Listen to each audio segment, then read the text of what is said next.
દાહોદ ખાતે menstrual hygiene અંતર્ગત આરોગ્ય શિક્ષણ કાર્યક્રમ યોજાયો। નમસ્કાર, સહજ ન્યૂઝ સાથે હું છું ગોપાલ ભેસાણી। આજ રોજ દાહોદ જિલ્લાના લીમખેડા તાલુકાના RBSK ટીમ તેમજ શિક્ષણ ખાતાના કર્મચારીના સહયોગથી CINI સંસ્થા આયોજન હેઠળ દાહોદ ખાતે આવેલ અવંતિકા રિસોર્ટમાં મેન્સ્ટ્રુઅલ હાઇજીન અંતર્ગત વિશેષ આરોગ્ય શિક્ષણ કાર્યક્રમનું આયોજન કરવામાં આવ્યું હતું। આ કાર્યક્રમ માનનીય જિલ્લા કલેક્ટર શ્રી યોગેશ નિર્ગુંડેના માર્ગદર્શન હેઠળ તથા મુખ્ય જિલ્લા આરોગ્ય અધિકારી શ્રીના માર્ગદર્શન સાથે યોજાયો હતો। કાર્યક્રમમાં દાહોદ અને લીમખેડા તાલુકાના આરોગ્ય કર્મચારીઓ તથા શિક્ષણ ખાતાના કર્મચારીઓ મોટી સંખ્યામાં ઉપસ્થિત રહ્યા હતા।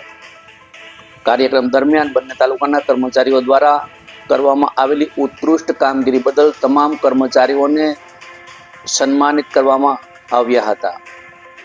આ પ્રસંગે જિલ્લા કલેક્ટર શ્રી યોગેશ નિર્ગુંડે, જિલ્લા RCHO અધિકારીઓ ડૉક્ટર અશોક ડાભી, તાલુકા હેલ્થ ઓફિસર ડૉક્ટર ભગીરથ બામણિયા ઉપસ્થિત રહ્યા હતા।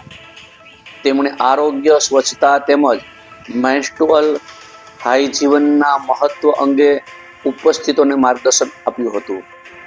કાર્યક્રમ દરમિયાન ખાસ કરીને સગર્ભા માતાઓ માટે આરોગ્ય શિક્ષણ આપવામાં આવ્યું હતું, જેમાં પોષણ, સ્વચ્છતા, સગર્ભા અવસ્થા દરમિયાન રાખવાની કાળજી તેમજ માતા અને બાળકના આરોગ્ય અંગે વિસ્તૃત અને ઉપયોગી માહિતી આપી હતી। આ પ્રકારના કાર્યક્રમો દ્વારા મેન્સ્ટ્રુઅલ હાઇજીન તથા માતૃત્વ આરોગ્ય બાબતે જાગૃતિ વધે તેમજ આરોગ્ય સેવાઓનું વધુ અસરકારક અને ગુણવત્તાયુક્ત બને તે દિશામાં આ કાર્યક્રમ મહત્વપૂર્ણ સાબિત થયો હતો। રિપોર્ટર યોગેશ દરજી, સહજ ન્યૂઝ, દાહોદ।